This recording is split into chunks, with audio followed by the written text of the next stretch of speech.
Tikulandireni kulikonse kumene mukutionera madzulo ano.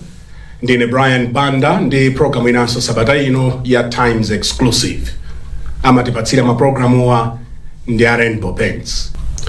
Mulendo wanga mprogramu wi sabata ino ndi bambo Bob kapena kuti Robert Hanjahanja.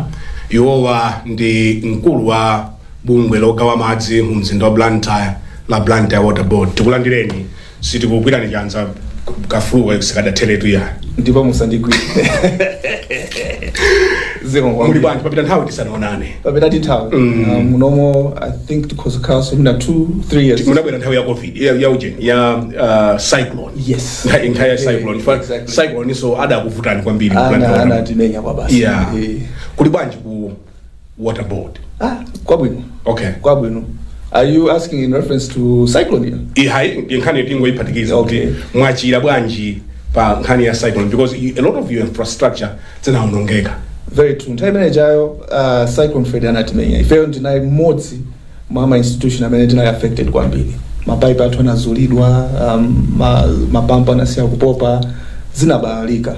Ndipo ngati mukukumbukira as a Blantyre resident at that time chilichonse chinayima. Koma ndi timu yamphamvu ya anyamata ndithu amphamvu anachilimika bwana tizilongoso ndipo samayang'ana za kanthawi kaya kuti mmene usiku it was 24 hours mpaka na within 10 days tinaitira chita restore china chilichonse koma kamba kugaso madzi bwino nkuona kuti wow anyamata awo ayigwira ntchito. Of course zambiri zinayi za temporary koma zinatiphunzitsa kena kake. Okay. Mtsogolo muno as we invest tiweno mapanga zinthu zoti tizikhala climate resilient. Izizi ndizachilendo tsopano kwa ifeyo koma ndizoti tikuona zizichitika chifukwa moyo wamakhala tsiku la ngozi. Exactly. Ndiye mafuno malikonzekera. Ndizo zinatiphunzitsa kuti ifeyo zikhala konzekera. Ndipo nopo ma design athu kama china chilichonse chimene tikupanga timakhala tuganiza zinthu kazi kuti chitatimenyaso ngati chimenechi nanga chitabwera cha mtundu wina tidzapanga bwanji. What would you consider as your achievements? If I'm a kalabodu zaga tsopano umene. Chawanya lusija chitatu mwe. Tayamba cha 4. Cha 4 ndio contract yanyu ani mene. Tiko zotero. Tiko zotero. Kwa ndakisi contract ima 3 years. Contract ya boma ima 3 years. Ndiye kuti yampe para hii. You don't know here. You don't know here. Yeah, new. Ejabwino. Congratulations. But it's not quite often mina antama ama that they have been retained. That's true. I mean zimatengera chisomo kuye kuti akukondera komaso kuti ukugwira ntchito bwanji komaso kukhala bwanji ndi athu. Kukhala bwino ndi wanu kufunikira. Yes. So nzakaza zitatu follow tsopano. Munga fotokoze kuti mwachitanji ku Blantyre Water Board. Mujadani ne apamba baja ndi matsogolera go. I have a team. Ndiye tisachito khanga kuti ndapanga ndine koma chimene ineyo ndakhala ngati ndikhozoloza ndichoti in those 3 years tinatha kuchita agree ndi the World Bank. Okay. Kubweretsa project yaikulu kwambiri. $150 million. No. D2D. Straight ku water board kapena kuboma. No, ndi athu. Of course as a government institution ndama zimafikira kuboma kuma anti-size project it will do nothing sekuti so zingapita kwa kwanza misewu aiso.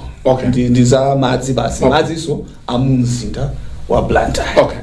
Komanso chimene chinati suntha kwambiri njoti kawiri ndama ngati zimene zimakhala alone yoti Blantyre Water Board idzabweze pang'ono koma iyi chifukwa cha momwe timapangira komanso ndi momwe timachita perform anati pasa grant. So it's money that tikayika it's not alone situzabweza so kwa wina aliyense. Nditutu ndiye muchita nazo chani ndalama zifanisa mbiri tu anzambiri $150 million. That's a lot of money. It's a lot of money. Of course if your money needs are in billions koma apa nditu atikaka kwa basi. So what are we doing? Tiambire kumene timatenga madzi kushire, timatenga madzi kulikubula, timatenga madzi pamudi in Blantyre. Konseko tikukonza zinthu kuti tizithano kutenga madzi ochulukira kuposa mmene timatenga kale. Extraction. Komanso tikatenga timapanga treat. Kuti akhale oti oneka bwino maso komanso biologically oti tikhoza kumamwa ali clean komanso oti akamaenda mapipe sasintha quality, so water quality. So sezo we're investing in that so that we can move from where we are to the next level. Number 3, madea wonse mene muli strategic komanso madea oti mwina tukulephera kukafikira anthu panopo tiga matanki achimaona akuluakulu achi. You know, so that and ukaika tanki maka game changer for that mukapopa madzi akakula mtanki mene mujambo. You know, ndeuti kugawa kuchangosa kuti. I think if you can understand that principle from a house perspective. That's right. Panyumba ukaika tanki na tanki chadzadza, even if the supply is affected, nyumba mumakhala zonse 3, 4, 5 days. So chimodzi modziso ifeyo tikaika matanki mumadera ofunikira ndekuti bora tapopa madzi kula matanki mzinda usumadani sumagwedezeka umakhala kuti supply is stable. Beyond that, kuchoka madzi from Walker's Ferry to Chileka to town tikuonjezeranso maline akuluakulu oti madzi aja adziyenda bwinobwino adzithamanga bwino fama paipa amene achase nthaya kamuzutu mwechepetsa tichepetsa kuti mwechepetsa actually ndinene ichi chimene mwina it's a pride for us komanso mwina anthu sadziwa kwambiri. Blantyre Water Board is one of the oldest companies in Malawi. The company yakale kwambiri inachitidwa established 1929. Before you were born, before I was born, as gogo atuso mwina aliana. Ndikale. In fact, mwina the times yokha imene yaikulu poposa Blantyre Water Board. Now Blantyre muno, if not Malawi. Fight in 1829. If you're 1929. Okay. So ndikale. Because of that, infrastructure ambiri ndiyakaleso. Timati tikamazungulira, you know, tais nalipofika kuona pump, kuona dzina la manufacture kuti ndani sana. You know, kuchita Google ngona company imene inatsekedwa mwina 1956 kuma pump iche kutani ikuendabe. You know, so those are the challenges we have. Then because of that, we're also upgrading our pumping equipment, our electrical panels. It's what much do in the overhaul ya network yonse system yonse kuti tichoke pa level imene chini tifike pa level imene azinzatu finali, so that tikamapopa madzi tikamagawa tizitha kufikirani momwe mumafunira. So chimene mungachichule ndi grant imeneyo ya World Bank paliso china. Yes, and because kunena kuti in terms of water supply, Blantyre there's stability now. You know, when I was joining, things were a little bit up and down in terms of interruptions. My interruptions are little bit, the formulated by, you know, public here, Koma and and they are manageable. From the Blantyre, we knew where people would stay 10 days, 15 days over the month. Because of Tinantina Beduchita. Number 3, which is more internal welfare. Many figure my losses, you know, the non-revenue water. And I don't know what people. Madzi udamango taika madani. Kopanopo datsitsa nditu akufika ma levels amene kunja kwamati ali acceptable. And to tsitsabe kuti zimatheka kupopa madzi osakafika kwa anthu angotayika madzi. Zimachitika kwambiri. Zimatheka kuti mapopa tingoyerekeza kuti 100 units of water, or whatever units those are. Poka fika kuti mamaliza masamu onse kuti madzi amene azungulira mtaunimo was 60. 40 ali kuti. There's also zimezimapangisa kuti those are indicators of the performance of a water utility. Measure imene ndimene timalimbana nayo kwambiri kuti titsitse. Kuti tikapopa 100 mmafuna kuti adzikafika bwanji. In the ideal world, kuti perfect, that the 100 afika so 100. But sizingateke. Kulibe utility bazikula pansi imene makwanisa 100 per 100. Koma if you are around, very good question. Obvious leakages. And nangasik if you chira to jodi madza mapipe amene underground amatani the makama leakages ambiri. You know what, and that's why we have teams where amapanga inspect mazungulira maona kuti inchito yongo yangana morning evening the next day tinagawa so mazoni my district management areas Blantyre tinamgawa if you tikapamona Blantyre timamona mwantundwini. And people are always moving around looking for these things. Number 2, kumakhala my illegal activities. Mwina anthu analumikiza madzi mwachinyengo inomoda anthu ife suri kuziwa or mwina madzi akutayika pena zoterozo zimapangisa leakage. Koma kwambiri makhala so commercial losses. kuti mwina bidding errors or those kind of things. They're soft, they're not physical. Yeah. Just okay. So if you're busy working on that. Now we as Blantyre Water Board have moved from where we were Panobo to Takutsiga, and for the project you made to come by, the target that has been given is 35%. The figure by 35%. Okay. By 2029. If we do that, and munapanga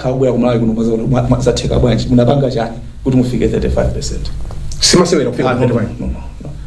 In fact, even moving a percentage from, let's say, from 40 to 39, imakhala nditu chito. Okay. Because like I said, kusambiri zilipoti sumu zona. So it mulibe kutekera kuti masiku ano ndika za AI kachani kuti you can see pa computer kuti pachileka tumadza kutayika.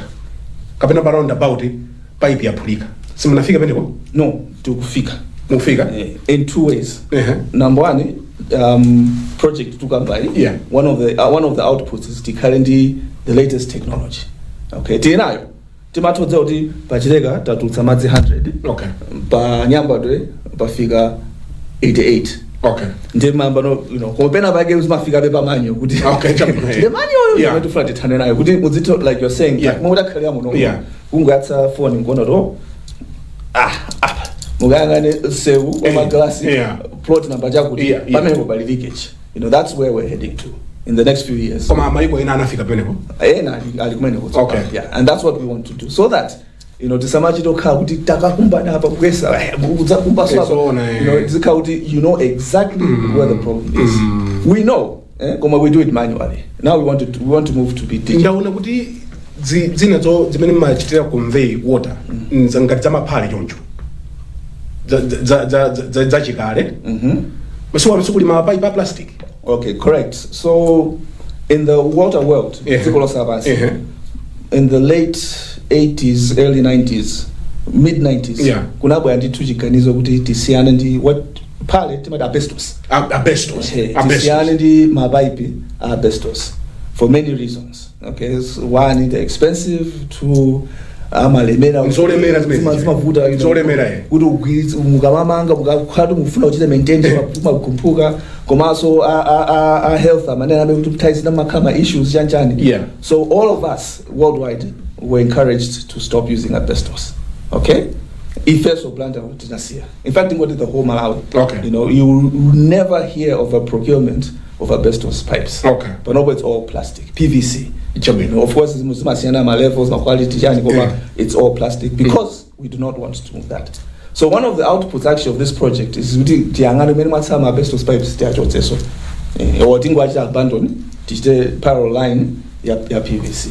Pali madera ena amene mpaka pano sana ndile madzi. Chochitika njana Hanjahanja. Blantyre. Ndi nzindo umodzi umene ukukulaso. Pakati hapo umaoneka ngati sukukula in comparison to mizinda ngati Lilongwe and so on. Koma Blantyre is growing. Tati mone mbali za kuchileka uku Matindi, Chazunda, Mabanga and so on. Pemba. Kuli growth nditu. And I think afuna zikazikano in the outskirts because ngati muno tinadzata. Were not in the initial concepts and designs for a utility like ours. Many design time.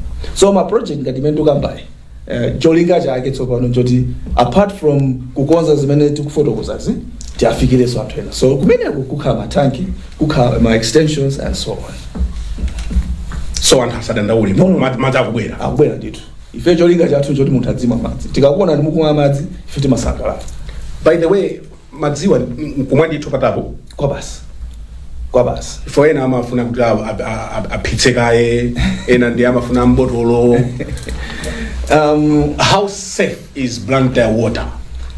Okay, tiambire pa ma standards. Ifeo as a utility tindi ma standards awiri amene timachita abide. Number 1, World Health Organization. Number 2, Malawi Bureau of Standards. Mabungu amene awiri andi ma standards amene anatiyalira kuti madzi amweke mchonge these parameters. I can proudly say for both of them timakhala above 99%. Above 99? Yes. And you can go to... That's the highest score. You can go to Malawi Bureau of Standards and check. We can go to World Health Organization on their profile check. There's a madzi aplant order board. Amakajoj. Ineyo di mama madzi apatap. Or certain tests? Never. Because the madzi was mugamati ndisa madzacha mmakhamu kuchotsa ma chemicals ametina ikaife. Okay. Kuti atikhala omweka. Okay. Mmakhamu apanga weekend. Okay. Ndio satentetsa madzi. No. A Blantyre ndio satentetsa. Imwe ndi madzi. Wasitashitaji nokatsekula kuti mapusa kujitobe. Zimachitika koma ndiye kuti mwina paselipa amanthu amachita maintenance. Okay. So wochokera kulikulu. No. Ndera amachita maintenance madzacha atatsalira or panyumba panopo mwina net pipe system yanuyo indikavuto mwina ndiyakale. Because ngati umwe nyumba yoti yakha 10 years. After 10 years you need to upgrade everything. Keep it new. Ndiye mwina sunapanga zimenezo. So those are issues that are localized. Goma mukaona zimenezo mumatitana ife tipabwera timazayezaso because we want to know kuti ndife kapena tinuyo. Okay. And kawiri mapeza kuti it's local. Koma ine madzi ndi mama ana anga aliyese tap water. Muna akambapo kuti muli ndi project yoyika madzi mbotolo. Yes. Zili pati zimezi. Zikutamanga kwa basi. Ndikukamba panopo. The tipati plant makina akumalizidwa ku China. Okay. Kuti akhererede kuti amene amazitsata apita akaone makinawo akakhala satisfied kuti ali kuno bwino basi abwere ku plant akuno. Nyumba yopangira zimene zinamanga kale ku Nguludi. Factory ilipo kale chilichonse chili set. Makina akangobwera ati akhazikitse nafenso tiyambe kuchita kufunika kwake kuti mu zigulitsa madzi mbotolo. Njani pamene mugulitsa kale awawa mpaipi inuyo mukafuna madzi mbotolo kawiri mumafuna chifoti cha pachizungu pati convenience ndeti inuyo mukuchokapo mukapena muli ndi function ndetapo iliapo koma anthu afuna amwe madzi. So because of that convenience mumafuna madzi ambotolo akagawane kwa msanga ifeyo macustomer athu amanduza ife timafuna madzi anuwo. Okay. In order for us to give you madzi amene mukufunawo tikuyena waika sumbotolo nanuso muzikhala ndi convenience imene. Okay. So it's really a matter of convenience. Of course we are a commercial utility timapanga business then mbali nayo so joti tipangekoso kankeni pang'ono koma timaonaso kuti the market price of bottled water ndiyokwera kwambiri ifeyo tikabwera tikhala very competitive. Very competitive. Zina wake malipeza kaya? Tili nalo. Lamatanu mudzachoka tikuzani tikawasapanga launch. Anyamata market nganga ndikwenye kuti inu mukuchwansanga bwaje. Koma akha madzi akhapo ndipo sikaleso yayi. And that is another achievement for me. Kuti tubwetsa bottle. Sinambe kumwato. Makina adakali ku China. Akabwera makina ku Malawi ndiyenza ka achievement. Panopo ndiya. Apenge idakali mazira. Madzi anu ndi awawa apatapuwa. Anthu amadandawula kuti ngodula. Ndimafuna kuti mutakambapo mmene kuti nzoona benaye. Anthu amanene chifoti pamene munthu akutulutsa ndalama amadandaula. Koma kawiri ndipo ndadandaula ndinakakubwesa ndimabwetsa zonse tikapanga ma interview kadawa ndimabwetsa prop ndimabwetsa drum mwaidzo drum ya 200 liters. Yes. Madam alinayo kitchen mwaidzo ya blue imene chayo ikadzadza ndi madzi muganiza kuti mumalipira ndamazengati. Of course mumaletsa mafunso ino matidziya yakani. Koma think about it. What do you think a 200 liter drum costs? Ya blue imakhayo. I hope kuti as that one say a clip on tikamaya panga the show. Kuti tadzadzitsa madzi memo chamo and that thing is 200 liters. Imakhala 350 kwacha. 350 kwacha. 350 kwacha. Kudzadzitsa. And that's true for us. Ku Blantyre water board and all the other water boards. Muna tingosiyana muna timakwacha pang'ono 23 times koma that is the rate. Madzi ndio sato. So you think about it, chinthu chimechi chacho 200 liters 350 inuyo pa nyumba pa madzi amene aja akhoza kukwanira tsiku izona nokumwa kutani pamene la botolo ndi 1000 2000 mahotelo mundeti tikuthamangira 2000 koma malitenga la botolo ija kumwa half ngoda akuzizira apena atentha kutaya 500 kwacha pamene jiji ndi 300. So you tell me akutula amene wa because follow up question delika kuti nanga chifaya mabilo amakwera tubwera mwero chifukwa chani nanga ngati madza kuchipa chonchi mabilo amakwera it's inuyo nokuti pa nyumba apo mmatani fanga timumathirira obviously madzi atani you get a higher bill ngati muni magamoto awiri katatu whatever it is ngati matsuka with tap water and the bill is going up pa nyumba apo which is the biggest killer ngati mwindi tap yoti panga do or pasinki kachani pena pake pali leakage even though inomona ngati pang'ono that adds up and it adds up big time.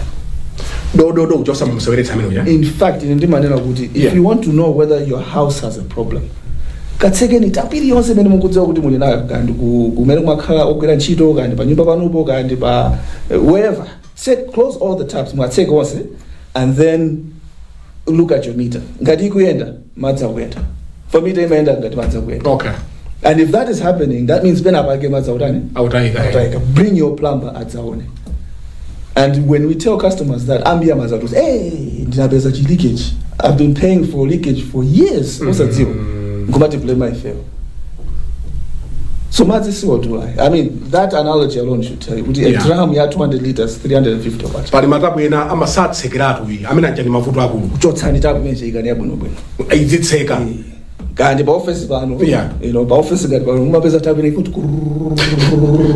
and veza sipa kwathu alisa mangodusa izona koma ife yote kayiona zimati wa anthu they're wasting water which instead of wasting tinakagaya anthu ena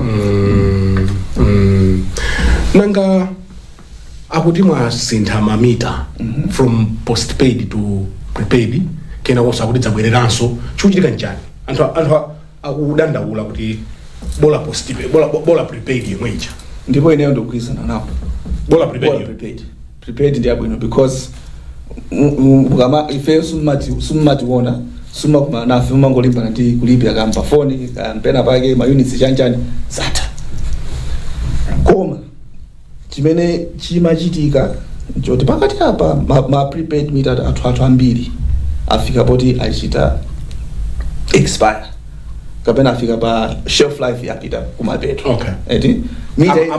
meter ili yonse ikamakwana 6-7 years imakhala kufika kuuta you need to understand that if you prepaid ku Blantyre tinayamba 2017-2018 which means almost all our meters now are prepaid akudani awufika kuuta and akumatipatsa mavuto number one battery latani latha ufunika replacement zimakhatsa battery komanso ties even though you change the battery mupeza kuti chinthu chicha chasiya kukhala meter chasanduka hosepipe which means madzi akungodusa worse still mamoti ikhale hosepipe chimasangotseka nde inuyo ya Banda mwaika ma units a 50,000 kwacha kungomwa a 500 kwacha chatseka then matikwenyaso pano ma units anga chani makuti then because of that nato akulu mamita awawa akutibwetsa mavuto malosa aja timakambani akutibwetsa mavuto mita abayokha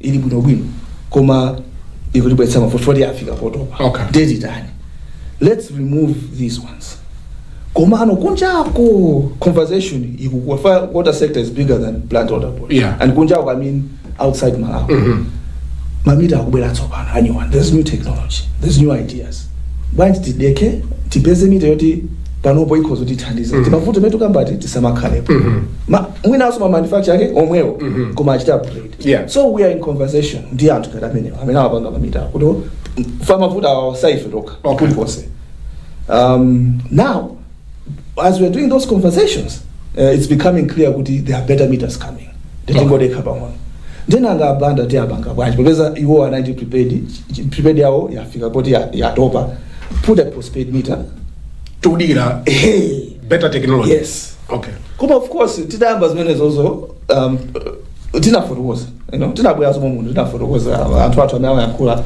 anafotokoza koma mwina sizinamveke kwambiri and it became like no Blantyre is going back to old technology apanga zachani kwakuti mpaka muchitane ndalama za campaign no we don't do that we not allowed simpeleka ndalama kuma sitimachita sitimaloledwa ndipo tipangidwa choncho sitimaloledwa koma it's all about efficiency nde tikuchotsera ndi mbakha ndi mita ndetsogolo muno zonse zikalongosoka and sikaleso yayi muona aso tiyakukwezesa sima prepaid mabita akunabwera amene akufuna one thing that people don't know when prepaid metering started in the world, Blantyre Water Board was one of the agencies imene tenga meter ambiri nthawi imodzi. I think tutafika mwina chama 30-40,000 meters pamene kwina kuonsewa anthu amabwera 500 1,000 so the prepaid conversation ku Blantyre Water Board imaoneka kwambiri choti tili mamita ambiri kusiyana ndi asensa. So ndi mamita amene they had expired and amakupatsani mavuto. Yes, because achita expire osati kuti anthu amagwiragwira chifukwa namba kuti enaso akuti amagwiragwira mamita. So no ogwiragwira ndi amagwira chita chilichonse amagwira postpaid meter amagwira prepaid meter amapanga ma bypass kuti meter ili apa yonkwika line chonchi kuti meter isamawe simulandu bele timulandu basi ndipo tikangogwira ndi basazula system yonseyo kubasani fine kukuchachani kuti you have to pay for the loss timawelengera kuti ichichi mnaika tsiku lakula from system zimaoneka kuto from tsiku la 1 January for example consumption yakula yatsika kwambiri ndiye kuti nditime anadani anaika chinthu chawo timachacha ndivuto linaso limene mukumana nalo timakumana anthu am Blantyre tizingoti people in general my customers don't offer kwambiri amapeza njira zoti afuna kusewa to avoid paying 300 kwacha tutena amapanga ma bypass ena amaphwanya mapipe ena matani. So amene ali ndi nkhawa ndi ma postpaid meters a CEO Blantyre Water Board ali pa TV mwauza chani muyangane kamera ma customers athu aku Blantyre Water Board ndimafuna kutsimikizireni kuti ifeyo tili mukalikiliki komanso tikupanga kafukufuku kuti tikupatseni ma prepaid meter atsopano oti adzikukomerani inuyo ngati ma customer musamakhale nawo mavuto adzitikomeranso ifeyo ngati service provider wanu asamatipatse mavuto mukamama madzi mudzikhulupirira kuti mukumwa madzi momwe zikuyenera kukhalira palibe issue ndi billing yanu kachani ka quality ka pressure chilichonse chili m'malo ndi cholinga chathu kuti tikuthandizeni mu njira imeneyo kuti inuyo ngati ma resident am Blantyre musangalale ndi mmene tikumasintha prepaid kuchotsa kubwezetsa postpaid ndi measure ya temporary zaka paka nthawi tikamaliza zimene tupangazo tikubwezetsa liso and tonse tiziyendera limodzi. Tichite break pang'ono tibweranso ndi inu posachedwa apa ngati mwango tipeza kumene mukuonera ndi program ya Times Exclusive ndi Bambo Robert Hanjahanja amene ndi mkulu wa Blantyre Water Board akutipatsira programu madzulo ano ndi Rainbow Paints tikambotenga wawo tibwereranso in our conversation ndi CEO wa Blantyre Water Board.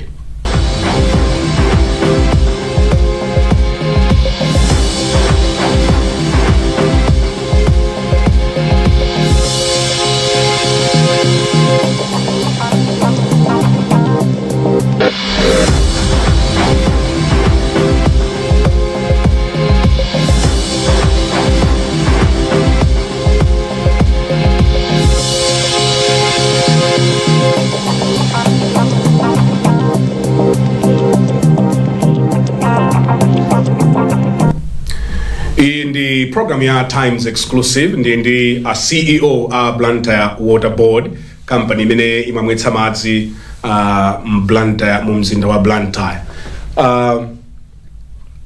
You narrated some of your achievements kuma mavuto amene mukumana nawo ndi otani ku Blantyre Water Board.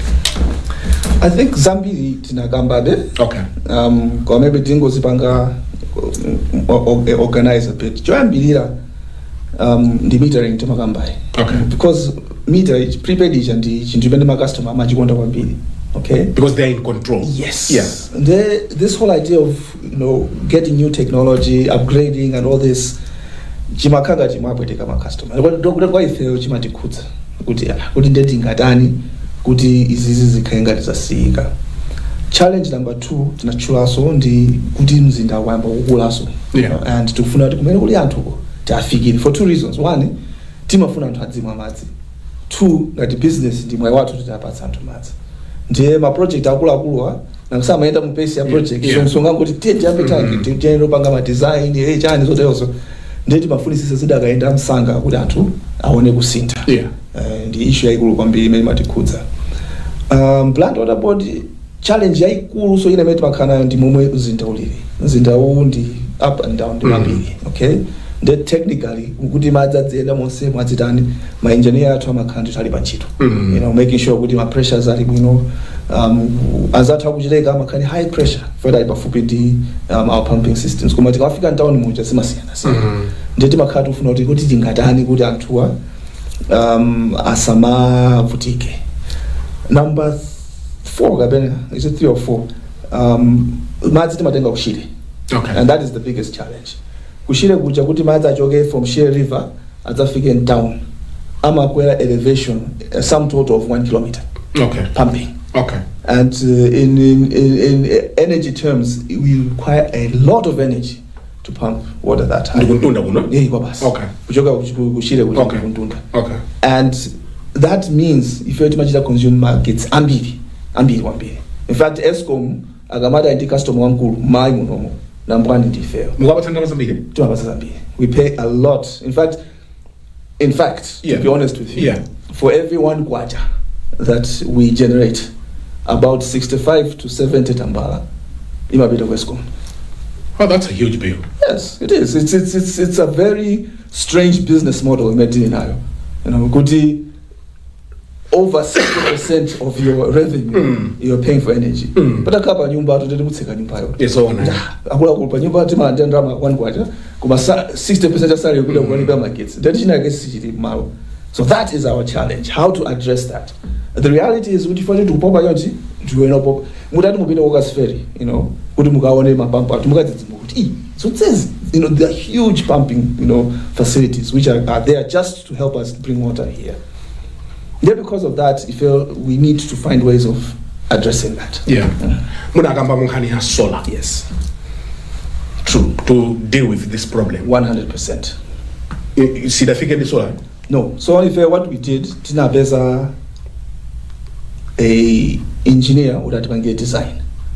Because solar farm to drive that kind of we're talking up to 70 megawatts. Okay. Alone, just to do that. They designed it in a bank. Ndipo ready, ndipo there. Now what we're doing is we're looking for Montodi at the time of finance. For the financing is quite heavy. Okay. So that the kind of financing agreement. Munda watu mfudumeni wa solar. Oh yes. Timalo, of course, Malo now. Oh, Malo now. Baja, Walker's Ferry. Okay. Whenever Malo no. Okay. If you we are a big landlord. Okay. Blantyre. So Malo now koma tufuna titi beze muntu that tithandize kuti tichite finance titsale izinto zimenezi. Mwina 50 to 60% of our energy requirements tizitenga kudzuwa Eskom kuti ipeputseko. So mwina ziyathandiza so abale athu kuti magetsi amene ajakhoza no kumagawa so. Mutenga magetsi ambiri. Kwambi we are the biggest customer, like I said. Biggest customer in Malawi. Moti magetsi akazima inuso business. Tayo mwewe. Muzaone sesi kuti osati kuzima kuti azima pa nyamba for 30 minutes yeah. When if there's a major issue mlayi munomo nambwandi imakhala impacted ndife. Tayo mwewe madzi kazo basi ndi defenso ngati matanki atu sumunadzadze madzi within hours Blantyre yamba dandaula. So ndi solar ikhayo muyang'ana palibe sunjira zina. Solar is the first method and it's the most important method. Okay? And like I said, china chichonse chofunikira tinachita kwangotsanda kuti tipeze financial kuti atithandize kuti tisunte mtunda umene. Of course, under project ya World Bank tilipo tima solar for all the pumping stations in Downmoor. Okay. Pachichiri, Panyambadwe, kuti solar tikhapo to alleviate challenge. Okay. But for the main one, we still need to find a financier. Okay. Number 2, you have to remember that in this scheme ikulu kwambiri kumulache timatenga madzi kuli khubula. Oh yeah. And madzi amene ajawo accounts for 18 to 20%. Aurengoterera kuna madzaki. Oh yeah, ndokoma. It's the best water. Oh. Minimal treatment. I mean madzi ampiri. Amaka pure. You know, treatment. If you are in Limbi, yeah. If you are moving this way from Limbi, yeah. Chinyonga, you're taking, that's the water you're drinking. Yes. Okay. Perfect water, brilliant water. Ndipo madzabu inokwambiri. And why if you wonder, one, because the cost of bringing that water from Mulanje. Oh, and the pump. The cost is very minimal. You understand? Okay. Also, the quality is so good. With the treatment, which is another cost, is very low. Okay. Now, because of that, if you're to Southern Region Water Board. Okay. Mweguja mupira zomba mulitamu. Yeah. Kujawe. Anabanga tamu. If you're kupiri Mulanje, kuli intake. Just intake. They fail to funa the bange the joke from an intake to get so down. Your father okay. If not bigger. You know, because we have a bigger customer base. Kumene mutenga madzi ulikubulako. Ngambiri? Ngambiri. The Kuba River is consistent. See map? No, Likuba does not. Imatsika. Kodi si kuchokera mu Mulanje? Mupiri. Mwatengera bati manzamene? Mabadza bantiwe Lankalampa. Yes. Just below that. Oh. Just below that. Komano, Lankalamba is a national heritage site. Okay. Yeah. In the Maishuzaki. Yeah. So, and this is the interesting thing. Madza Mulanje, Ndeuta Antaku Mulanje, I'm around the area and so on. Yeah. So if we do a dam, you're not multi-purpose. Ndoti agriculture akuiseso ntchito aifeya water board ikuise ntchito Southern Region Water Board akuiseso ntchito ikayodali yes amene angafune madzi. That's why this thing will be big. Okay. Koma ife what we are doing in this project is we're doing the design. Tipeze malo, tipeze the geographical issues, tipeze chini just yokuza damu tichite paper P, and then we look for financiers to build the dam. If we do a dam up there and we move from that being the secondary source to the major source, I mean, the cost of production, that challenge will be addressed. Yes, it will now become a standby or a backup. Okay. Also, the main one. Yes. So, that's the surprising thing. Yes. But anybody in Sinji, we know what we want to see. But the Malo Bank that down. You understand? Okay. It's just a matter of do the proper engineering for some you know, for them do your engineering tests, look at what has to be done, and then decide good it back up. So Anyamada are busy. We have a consultant who is doing that as I speak. Okay. He's already on the ground doing that. My geotechnical tests this na jose.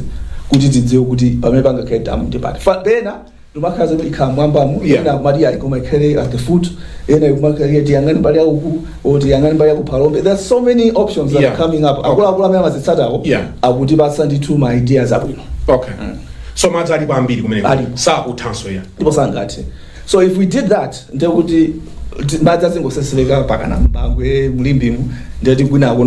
will be very minimal. It will be a game changer. Another game changer for Blantyre Water Board. Ndito bambo pita mukaona ndi madzi ndipo ife scheme yathu yakulikubula use from January to December mukuyambira so January. No problem. No, yaudentaija timango chepesa, you know, like we do everywhere else. Okay. Chepesa koma amakhali ponditu madzi. So if you put a dam that you masunga no madzi aja kupitirira aja mamora pitirire mwasunga alipo kuti anthu madzi akumulanje mwagaira for this project. No, so no if you tibe chilolezo joabatsa madzi athu akumulanje as Blantyre Water Board. Chilolezo chathu ndi Blantyre only. Okay.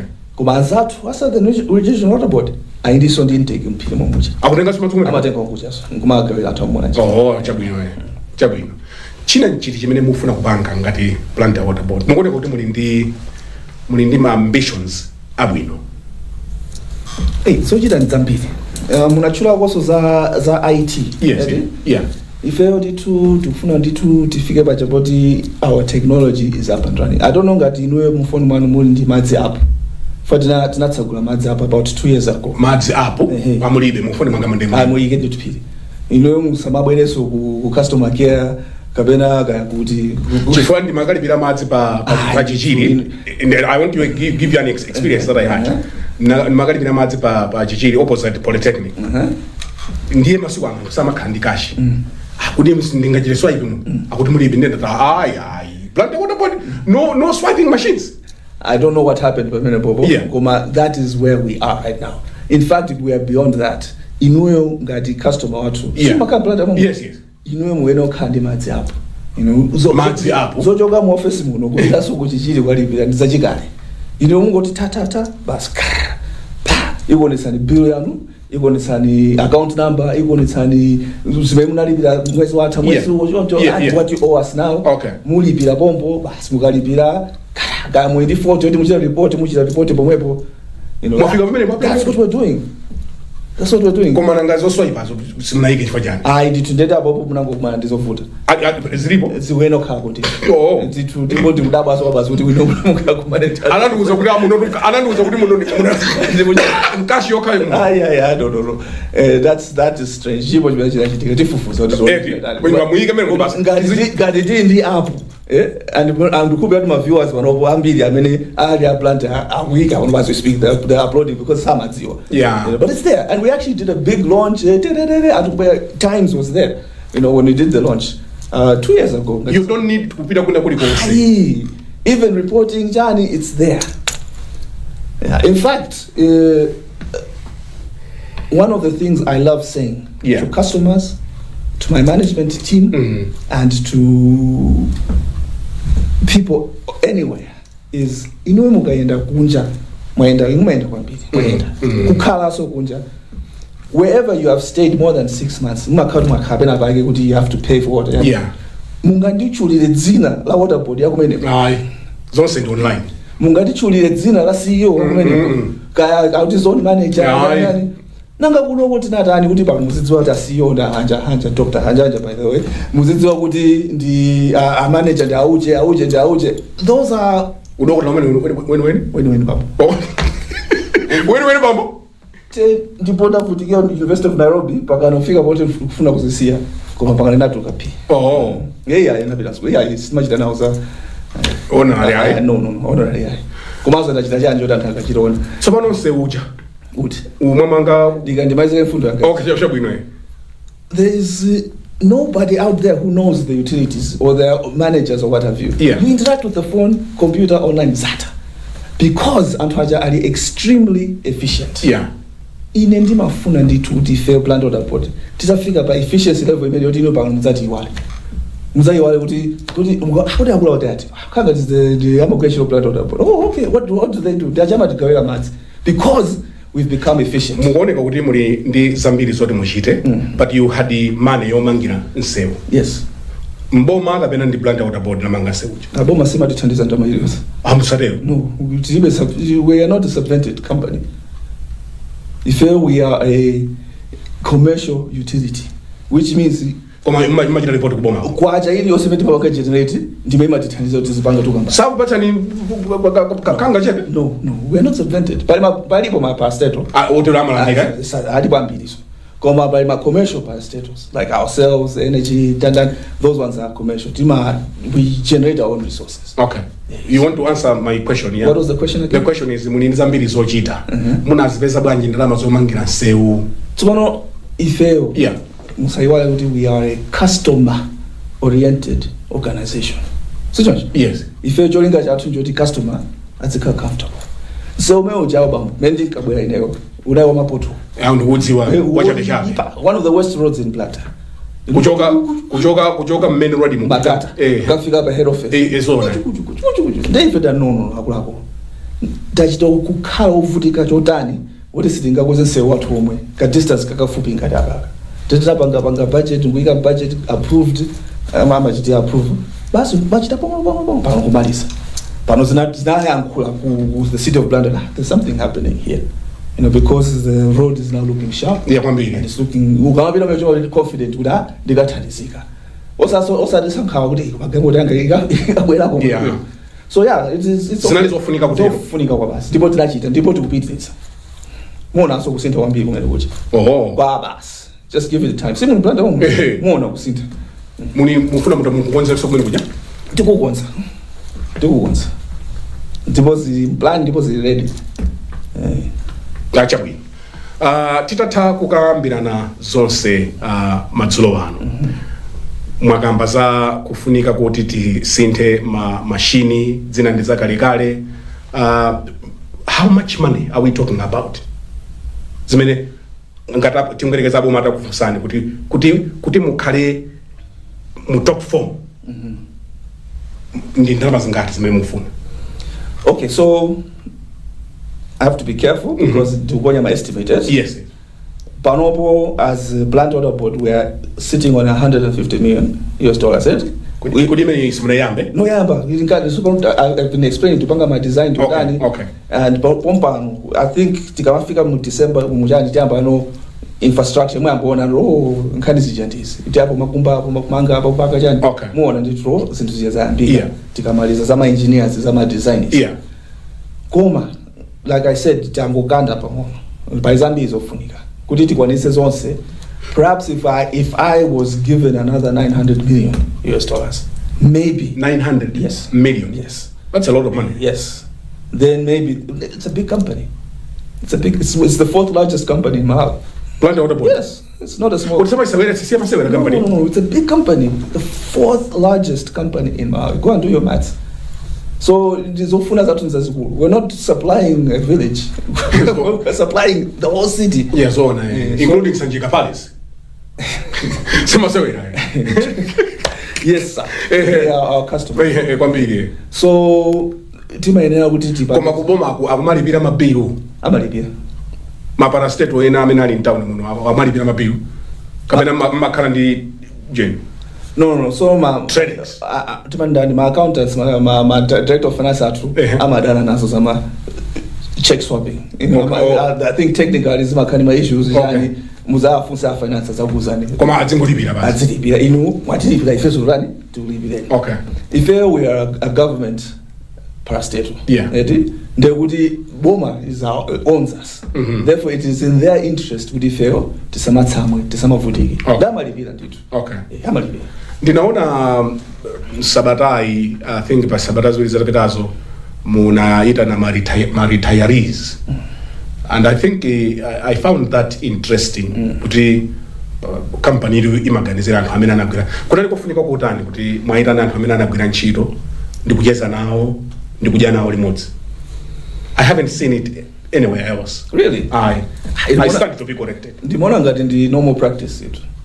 My team and I said, okay guys, ndi anthu amene atifikisa pamene tilipa, and you cannot forget your past. So mnganyoze kumene mochoka maziko sitima nyoza. Agogo sitima agwira ufiti. Just because angalamba. Amene aja atofunika kwambiri muli nzeru muli history mwezambiri. Tente abeza anthu amene alipowa. Tiakuse wonse tibwere pamodzi tizamwe fanta tidzadye nyama tizaseke komanso azungulire ma facility amene anamanga aone kuti tilipa ati masiku ano free atifunse mafunso atipatse malangizo komanso atiunikire kuti mwina pameta ponya mpati kuti tikhoza pita limodzi chitsogolo. So we organized that and anabwera we gave them t-shirts what kucheza nawo kusanga ndipo nights kulopambana kwambiri ndipo timapanga zimenezo. We don't only do that for retirees, even our customers. Okay. Tindima group WhatsApp chani timatenga anthu tiye ndikaende tikaone because taizina munthu mada kukhosi ndi chinthu chokuchita. That's right, yeah. Koma mukazungulira mukaona zina mapanga ndizi vibe masiku ya chizungu cha masiku vibe masiku ndoda anthu akani ndi abale athu tikaitana afford kuti abwere mudzatikonzere tikwenera kwapatsa kena kake. No, ndipo ngati akufuna kena kake tiuze. There are numbers all over. We have, if you look on your app, there are numbers kuti report that, because that is corruption. And that koma utakhala kuti aya nanga magwira ntchito 2 hours mumpanda muno Coca-Cola kapena ka Fanta mkulako kutero. No, that's being human. So kuti munthu wagwira ntchito ndi iwe mukudya nsima nyumba kuzo kwaphira koma sanene kuti in order for me to come here give me 50,000 kwacha ndikulumikizira ndi madzi or ndikukonzera ndi 40 kuba kumeneko ndipo mkulako and wotero adzichitiridwa report ndipo akachitidwa report timacho sanchito amese ndabuza kuti ko basa simkhulu nanga ndine ngati ine ndimamva zokutaita chabwino the system imachita zonke chabwino. By the way, akuti you are an ordained minister. Yes, I am. Ndi mumaphatikiza bwanji chalichi ni fanchito njai kulu ko basa CEO wa Blantyre water board semasewero ndi kupezeka so kuti aulalikira kuti kukavale mazandiri kukavale ordained minister, CEO, a grandfather, a husband, and so on and so on and so on. Chungamo jake, it is all by the grace of God. Mulungu amatithangatira kuti zisitheka. Komano ngati inuwe muli olongosoka, komanso mukudziwa zimene mukuchita. Mmatha kusiyanitsa nthawi ndi ya ntchito. Nthawi iyi ndiyo titipangiza ku church. And sidayambe dzulo. Zotumikira. Akuti mayimba so keyboard akuti masati masewera akuti ntundonse. So za ntundonse zote. Akuti ntundonse. Limba akuti limba. Kuimba Bwanji zabwere ndi interview ya me as a oyimba robotic basis. Yes, I do. But here's the point. Sidayambe dzulo. And mulungu amatithandiza timadziwa kuti izi nthawi yake ndi izonso nthawi ndi koma what I know is source yanga ndi Mulungu then ndikachepetsa moto kukuso moto matani umachepa so source yanu ndi Mulungu. To understand that simasewerato I know because I started ministering work inandipeza ndiri mtumiki. You know, and I know that I grow and I progress because I serve God. And so Mungu sanga kuti iwe ukutumikira you can't challenge God. Ndizo kutumikira ndi also akukankha ndithu because you need to eat. Komano back to the question. Church, I'm a part of a pastoral team. In our local congregation. Aribo azibusangapo and ndinagawana zochita. I'm the administrator for the church. You know, so it's busy but it's manageable.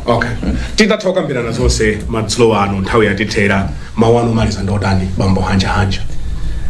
Ndifa ndikuthokozeni mpondero kuti ndikhozoba kuno ndizakambeko za Blantyre water board. I think it's important kuti my customers azidziwa kuti tilipo kumaso kutani. And I know that as we're talking online, debates are happening, and that's healthy. Azidziwa kuti bungu lawo lilibati komaso likupanga zotani. To the customers, mina ndikhoza kungopempha chonde mukaona wani kuti pakuchitika chinake chachinyengo example anapeka kuti mwina akufuna kupangani corrupt muzitidziwitsa. 2 chonde equipment ina iliyonse ya Blantyre water board ngati mita ngati pipe ngati pump ngati valve mudziitenga ngati ndi yanu because you are a taxpayer, you are a Malawian. Iyi ndi bunge ya ku Malawi. Mukaona munthu akuphwanya kaya kupanga chani kaya kuchita tampa ndi mita tidziwitseni because kumene kubera boma komanso kubera inuyo and akamapanga zimene zija zimapangisa ife kuti kandi mmalosi efficiency yathu itsike tisamachite deliver momwe timapangira koma inuyo mukakhala kuti you are partnering with us kumatidziwitsa zimatithandiza tikakhala situkuyankha mofulumira take it to the next level. You know, even me, I don't mind, you can call me and let me know kuti kwachitika chakuti ife tithamanga kuti tikonze zinthu koma ife tili pano kutumikira Malawi ndipo kuonetsetsa kuti Malawi uyuyo kwathuyo achoke pa level imene ilili go to the next level and we want to participate in that conversation. Ndikufuna ndikuyamikeni kwambiri Dr. Robert Hanjahanja amene ndi mkulu wa Blantyre water board mwatilemekeza kwambiri. Pamene panso ndiye pamapeto a program yathu madzulo ano ya Times Exclusive. Mprogramu iyi ndi Dr. Robert Hanjahanja amene ndi CEO wa Blantyre water board. Ine Brian Banda kufika sabata ya mawa pamene tibwerenso ndi mulendo wina tingoti mwakomanonse and goodbye tonight from Blantyre. you.